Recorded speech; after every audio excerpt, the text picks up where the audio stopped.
You're listening to CJSF 90.1 FM online at www.cjsf.ca, broadcasting from Burnaby, British Columbia at Simon Fraser University. And this is KPWE with another edition of This Week in BC Minor League Sports. Now, during this half-hour program today, we'll recap action from the Telus Cup, which is the National Major Midget Hockey Championship that took place last week.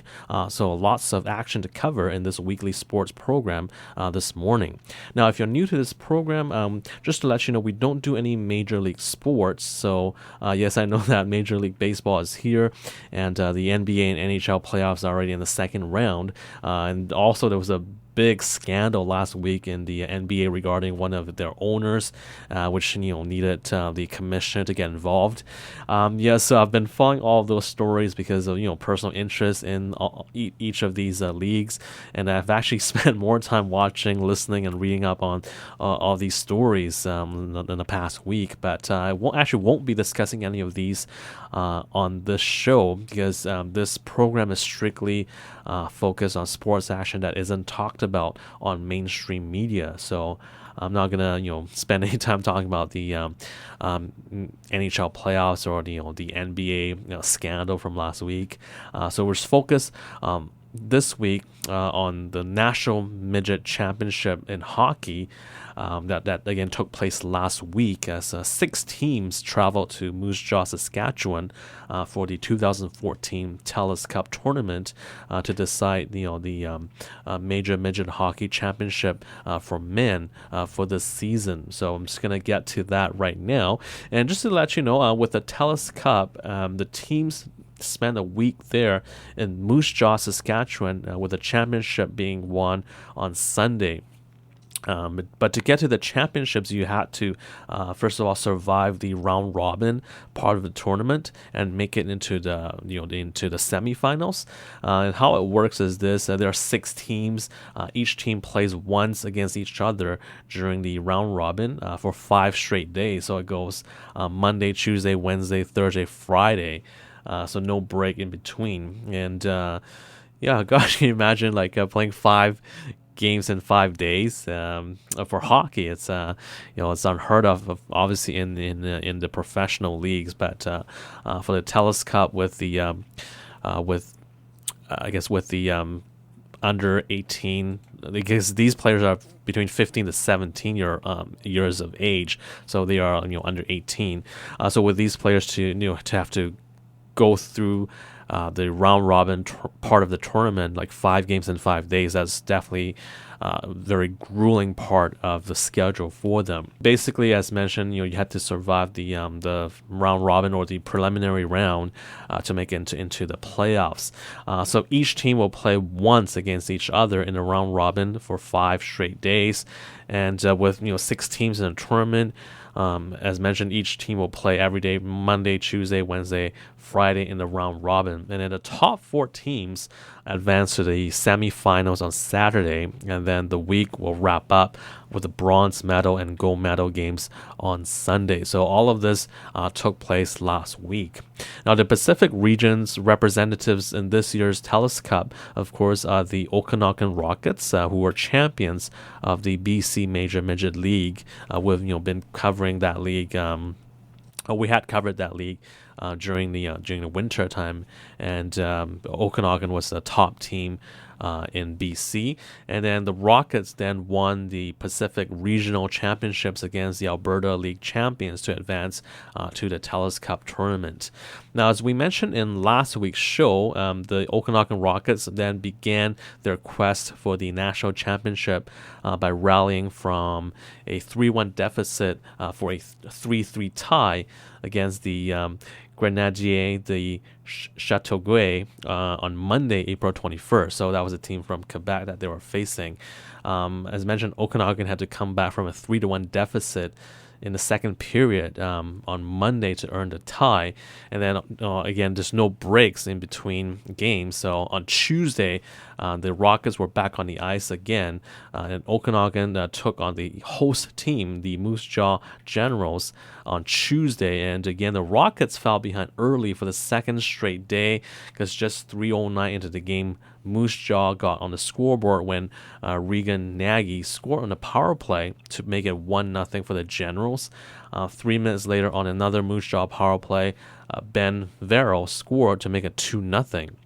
So 2 early penalties taken by the Rockets, and both times the Moose Jaw Generals scored, so Okanagan was down by 2 goals after the opening period.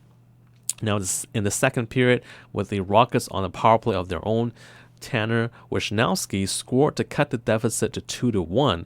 And at the midway point of the second, the Generals scored the third power play goal of the game after a too many men on the ice penalty against the Rockets. So it was 3-1 for Moose Jaw, and all the penalties obviously hurting the Rockets. Just 46 seconds after Moose Jaw had taken the 3-1 lead, though, Tanner Wisnowski got his second goal of the game to make it 3-2. So the Rockets still had some life, and then Okanagan tied the game at the 13:50 mark in the period when Corey Santoro scored on a power play to make it 3-3. Now, in the third period of this game, there was no scoring, with Okanagan outshooting the Generals 10-7. But again, no scoring in the final period, and the game ended in a 3-3 tie. It was the Rockets' second straight tie to open the tournament. And all 3 of Moose Jaw's goals came on the power play as they went 3 for 6 with the man advantage. So obviously, all of the penalties that the Rockets had taken, came back to hurt them. Brandon Berry, though, had a solid night in goal for Okanagan, making 33 saves for the Rockets. Then on Wednesday, all of the teams were back in action again, and the Rockets took on the Prince Albert Mintos, who had already won 2 national championships over the last 8 years. So Prince Albert is one of the best teams in the country when it comes to major midget hockey. Now, in fact, the Mintos had not lost in the last 16 games at the National Midget Championships, a streak that included 15 wins in a row and then a tie in their last game. So, that's pretty impressive. A 16 game undefeated streak coming into action against the Okanagan Rockets on Wednesday. Now, in this game, the Rockets outshot the Mintos 20-11 through the first 2 periods, but Connor Ingram, the Prince Albert goaltender, kept the Rockets off the scoreboard. So a terrific performance for Ingram, the Prince Albert goalie. Brandon Berry in the Okanagan Nets also had a shutout through 2 periods. So a scoreless tie after 40 minutes between Okanagan and Prince Albert. But the Mintos actually came out and broke the shutout 53 seconds into the third period. They went up 1-0. So for the third straight game, Okanagan fell behind. But the Rockets tied it up at 13:20 of the final period when Jen Bryson scored an even strength goal to make it 1-1. So that's actually the way the game would end, a 1-1 tie. And that was the Rockets' third straight draw to open the tournament. Again, Brandon Berry, the Rockets goaltender, was solid. He finished with 23 saves, but again, no wins after 3 games for the Okanagan Rockets to show for their efforts. And again, as mentioned, no off days in the tournament as all teams went at it again on Thursday the 24th. For the Okanagan Rockets, they they were obviously looking for their first win, so they took on the Halifax McDonald's. Still looking for that elusive first victory of the tournament after the 3 straight ties. And of course, the Rockets would hope to avoid falling behind and having to play catch up, which was a pattern that they'd seen in each of the first 3 games. Good news for the Rockets this time because the trends were reversed as Okanagan scored first, finally, when Liam Finley got his first goal of the tournament with 4:07 left in the opening period. And then with 56 seconds left in the opening stanza, Kobe Oishi scored the Rockets' second goal to make it 2-0. So the Rockets were probably relieved to finally have a lead, because it was like the first time all tournament that they've managed to be ahead of their opposition. So 2-0 after the first 20 minutes. Now, Halifax got an early goal in the second period, just 30 seconds in, and to cut the deficit to 2-1. But Okanagan got that one back when Liam Finley scored his second of the game at the 9:14 mark. So just about midway through the second period to make it 3-1, and the Rockets made it 4-1 with 5 minutes left in the period, with Lyndon Hora putting the puck in the net. So 4-1 after 2 periods for Okanagan. Now, some interesting fact about that fourth goal by Lyndon Hora for the Rockets, because it was the first goal by Okanagan in a tournament not to include Tana Wisnowski, who had either scored or assisted on the Rockets' first 9 goals of the tournament. So some interesting fact about that, because Tana Wisnowski had been carrying the load offensively for the Rockets, so it's finally good. I guess finally good to see that other players were getting involved in putting the puck in the net or setting up the play to put the Rockets in position to score. But anyway, it's 4-1 after 2 periods against Halifax. So they were looking good because they're looking good. They've broken out of their scoring funk, so to speak, and also they have managed to take a lead and put less pressure on their goaltender. But after that, there's some controversy in this game, believe it or not, because as I mentioned, through 2 periods, it was 4-1. The Rockets goaltender Brendan Barry had allowed just 1 goal on 18 shots that he faced. And with the 4-1 lead, and as mentioned, every team is playing every day in the tournament, so no rest for the players. I guess for the skaters, they do have a rest in the sense that their shifts are a minute long or 45 seconds long, and then they go to the bench. But for the goaltenders out there, they're playing in goal for all 60 minutes. So no rest for Brendan Barry so far in the tournament, and with a 4-1 lead, the coaching staff for the Rockets, knowing it was a long tournament, benched Barry for the third period, giving him some rest for the next game, so giving him kind of a breather. But that move backfired, unfortunately, for Okanagan, because the Rockets put in Reed Kilburn, their other goalie, for the third period, and Kilburn had a very strong season for the Rockets during the regular season in the BC Major Midget League, but had been used as a backup and hadn't really seen any action for a while.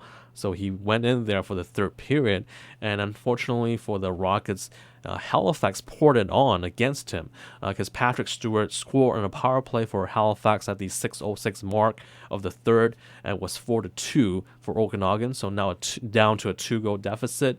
And then the McDonald's, the Halifax McDonald's, made it 4-3 5.5 minutes later, so it's down to a 1-goal game, again at 4-3.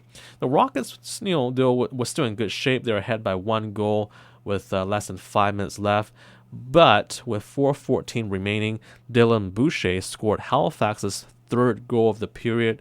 The 3rd goal against Kilburn coming in relief in net, and suddenly the game was tied 4-4. So talk about a momentum swing there. So 3 straight goals by Halifax to make it 4-4, and there was just 4:14 remaining in regulation. So could the Rockets be headed for their 4th straight tie to open the tournament? The answer was actually no, because less than a minute after Boucher's tying goal, Ethan Marsh put Halifax ahead 5-4, beating Kilburn. So the McDonald's actually outshot the Rockets 16-10 in that final period and pulled out the come-from-behind victory. So 5-4 was the final, a heartbreaking loss for the Rockets, who dropped to 0-1-3 after 4 games. So no wins, 1 loss, and 3 ties after the first 4 days of the tournament. Again, Okanagan was ahead 4-1 after 2 periods, and you figured they would hang on to win, but unfortunately they lost, giving up 4 goals in a 10-minute span in the third period, and allowing the winning goal to be scored with 3:23 left in regulation. So that was a big loss for the Rockets. But again, the coaching staff knew that if they were going to win the championship, they would have to play like 7 straight days, and asking a goaltender to play 7 straight days without any break, without any rest, that would be asking for too much. So they made the call to give Brendan Barry, their goaltender, a rest for the third period, and it backfired on them.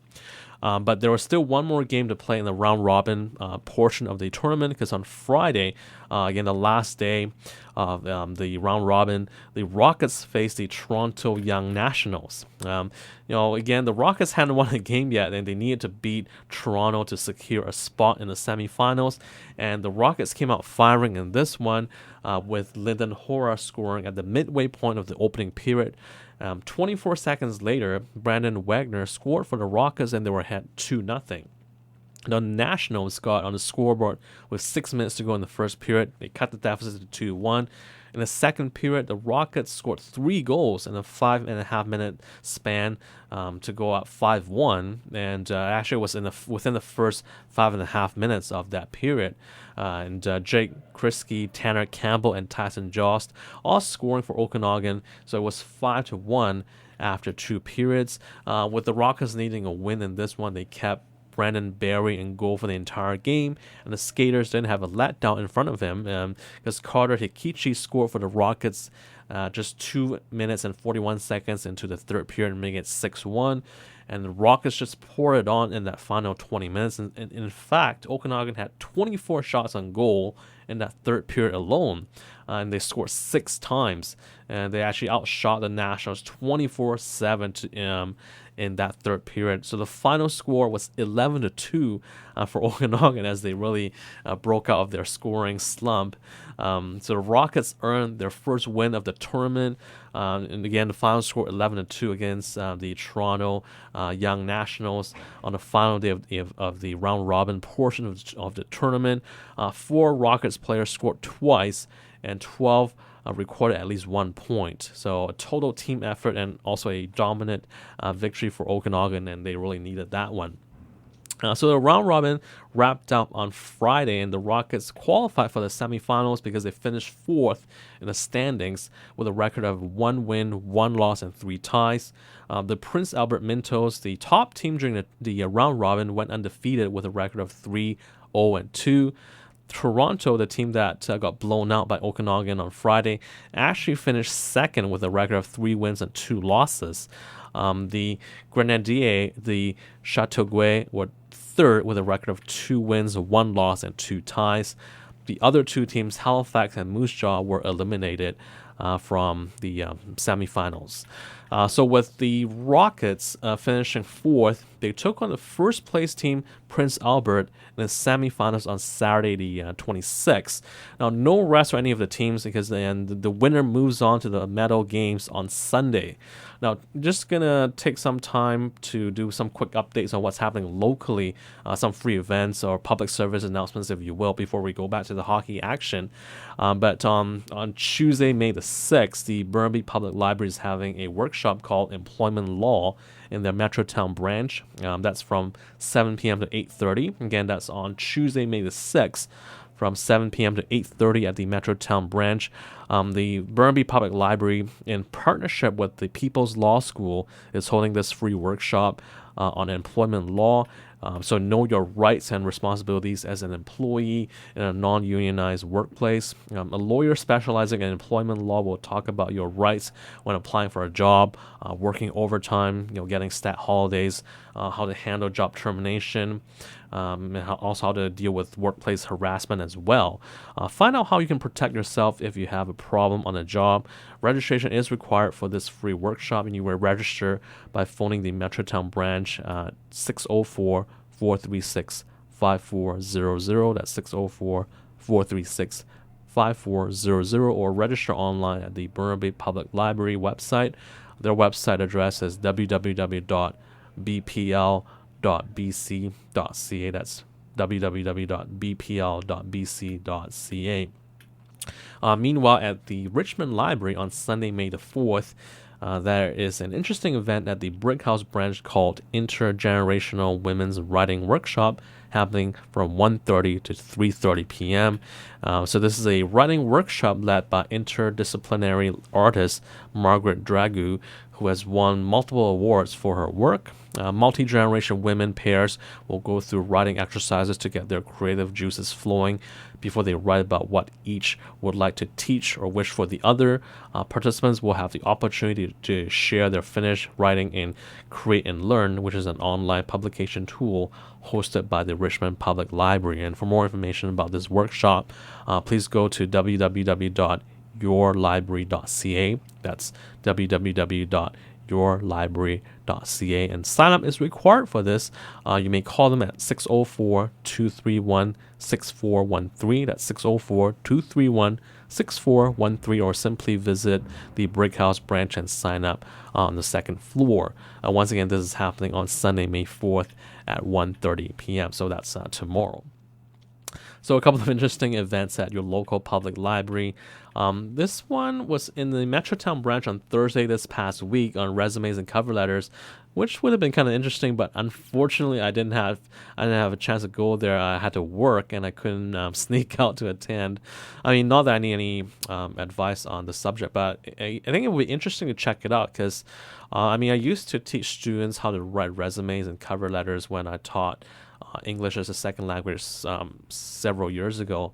But I guess it would be interesting to know what experts say now about resumes because of all the social media that is around us today. For example, I heard a friend tell me last week that nowadays you don't even put your home address on your resume anymore. That's something that's new to me because I guess if you think about that, it kind of makes sense.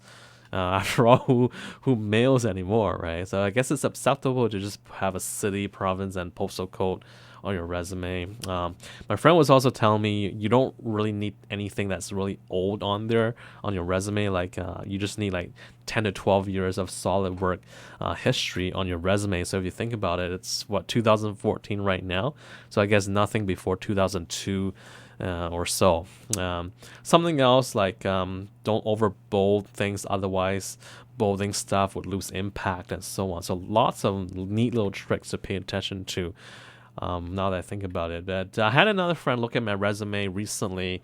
I want to say back in January, so about 4 months ago. She told me don't put anything unnecessary on your resume like references upon request. Or references available upon request, because that's too obvious. So cut out anything that's unnecessary or too obvious. So just some tips there.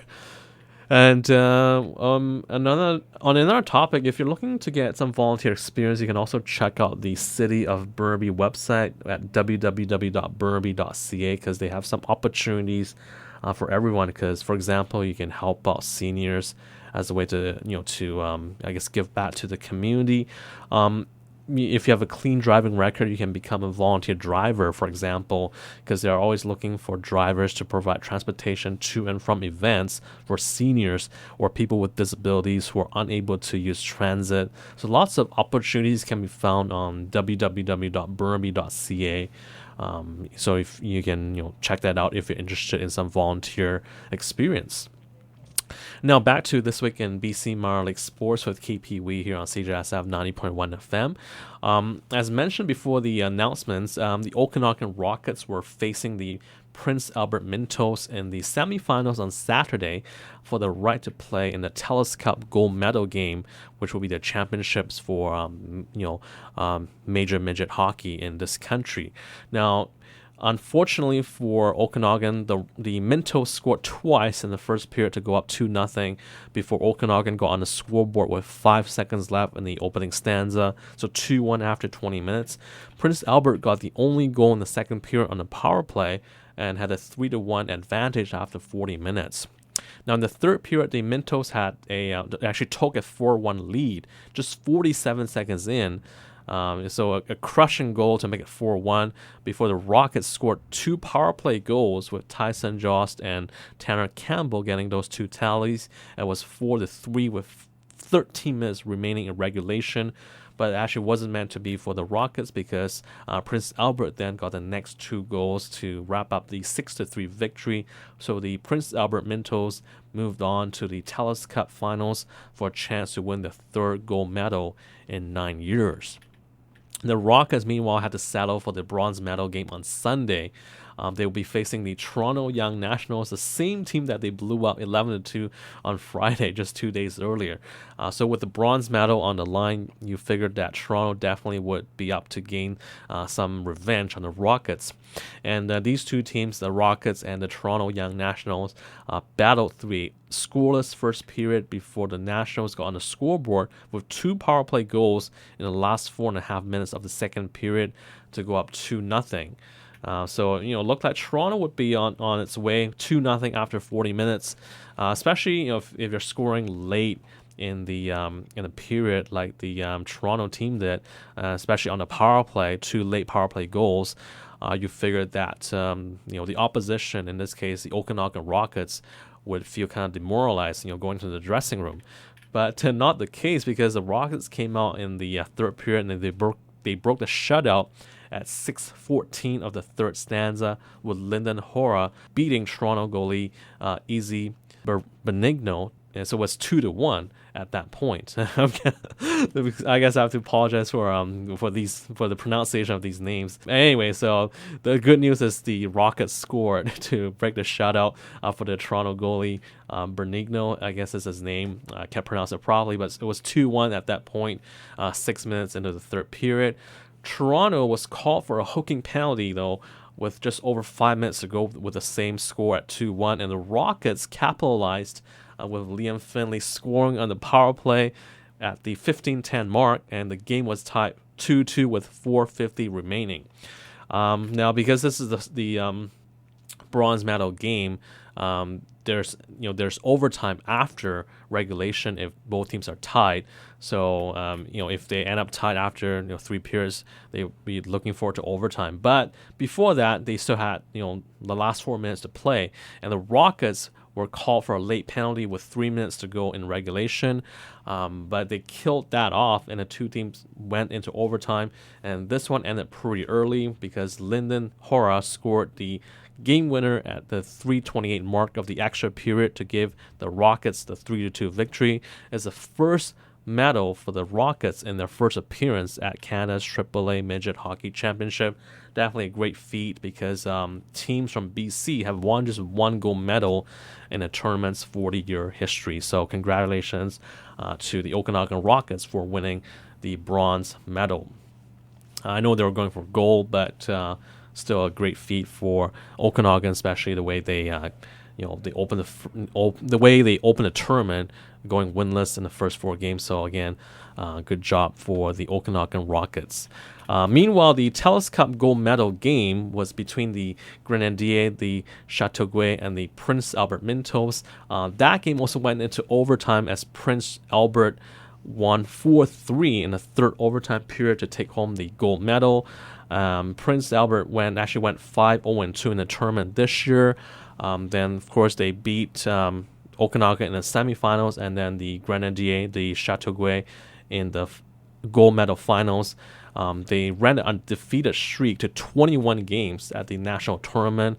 It was Prince Albert's 3rd Telus Cup championship in the last 9 seasons. So congratulations to all the teams that participated in the Telus Cup last week. Before we go, I should mention some controversy with the gold medal game as well, in terms of programming on television, because all of the games during the tournament could be seen for free online on the Hockey Canada website. And TSN2 showed the gold medal game though on TV. Now I mentioned that gold medal game went into the third overtime before Prince Albert finally won, and that was on Sunday. And on TSN2, the Anaheim-Dallas NHL playoff game was on their schedule. So hockey fans looking for a Stanley Cup playoff action were stunned to see a midget hockey game on instead. So lots of angry reaction on Twitter about that.